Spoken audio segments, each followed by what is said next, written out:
Yes. United States Grand Jury, District of Maine, in re Raymond Carter, John Dickerson, Eugene Kelley, Uno, Russell O'Done, Porter O'Hara, Franklin Pryor, Joseph Riccardi, Bertie Teal, Leslie Wallace, Ed Walsh, Philip Williams, and Richard Taylor. Testimony of Eugene Kelley, given before the United States Grand Jury, District of Maine at the United States District Courthouse, Bangor, Maine, on December 11th, 1985. Appearances: J. McCloskey, Esquire, Corrine L. Keene, Grand Jury Reporter.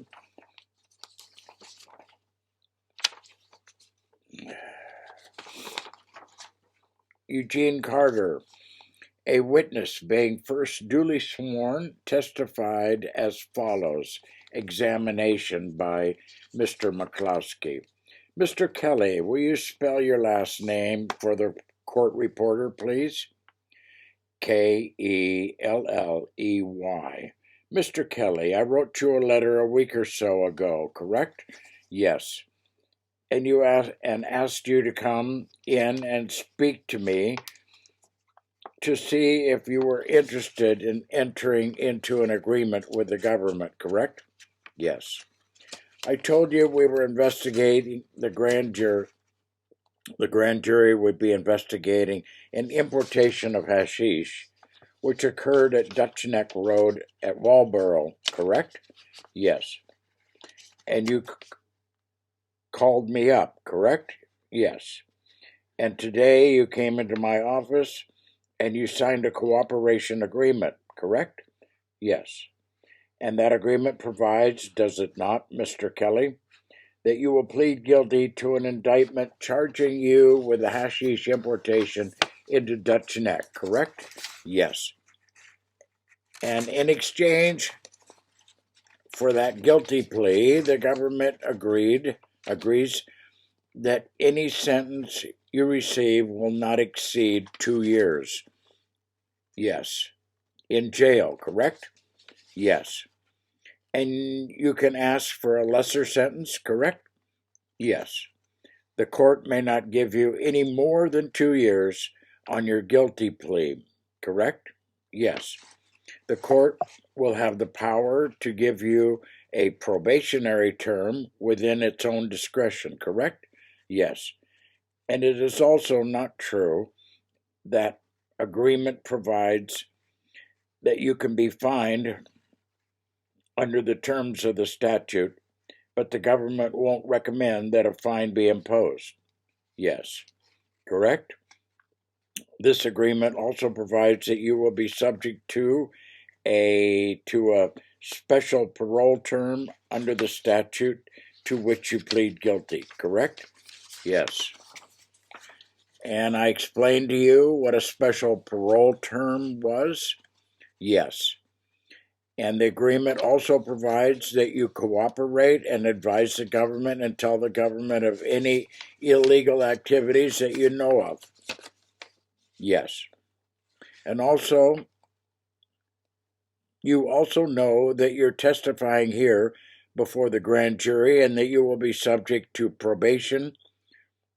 prosecution, should you commit perjury or lie or tell a false statement, correct? Yes. Mr. McCloskey, ask the secretary of the grand jury to mark that as Exhibit 1. Grand jury Exhibit 1 was marked for identification by Mr. McCloskey. I'm going to show you what has been marked as Grand Jury Number 1 and ask you to look at that and see if that agreement that you signed in the office today. Yes, it is. Is that your signature on that agreement? Yes. Do you understand that with regard to this agreement provides that you regard to any other marijuana or hashish defense, the government is going to give you what is known as use immunity. if you testify about that, correct? Yes. But you are not going to get immunity for that crime to which you have pled guilty. You understand that? Yes. Will you tell us when you did what you did with regard to the hashish importation at Dutch Neck in 1981? I helped load a lobster boat and unload it. With hashish? Yes. Could you describe how the hashish was packed? Tin cans, about the size, weighing about 30 pounds. And whereabouts, unto whose property did you bring that hashish? If you remember, Raymond Carter's. Who else do you remember being there that evening or during that time? Craig Pryor, Bobby Kenny, Dale Witham, Stephen Pryor, Frankie Pryor, Buddy Ripley, Winchenbach boys. There were a lot of people that I don't know. Who first hired you, if you recall? Bobby Kenny. Did you get paid for your participation in this? Yes. And how much did he pay you? $15,000. Do you know an individual by the name of Uno? I have heard of him. Was he there that evening, if you recall? I don't know him personally. I just know he comes from Rockland. And you wouldn't recognize him if you saw him? Uh-uh. How about Joseph Riccardi? No. You don't know him? I don't know him. How about Leslie Wallace or Easy Wallace? No, I don't know him either. And Buzzy Williams? I know Buzzy Williams. Was Buzzy there that evening? I can't remember seeing him. Ladies and gentlemen, that's all the questions I have of this individual. Do any of you have any questions of Mr. Kelley? I have one question, the foreman. Did you have any inclination or knowledge of where the trucks were going after they were loaded? After they were loaded at... No, I didn't. Did you have an occasion to know there was some problems with one of the trucks at the landing site? I knew one was stuck.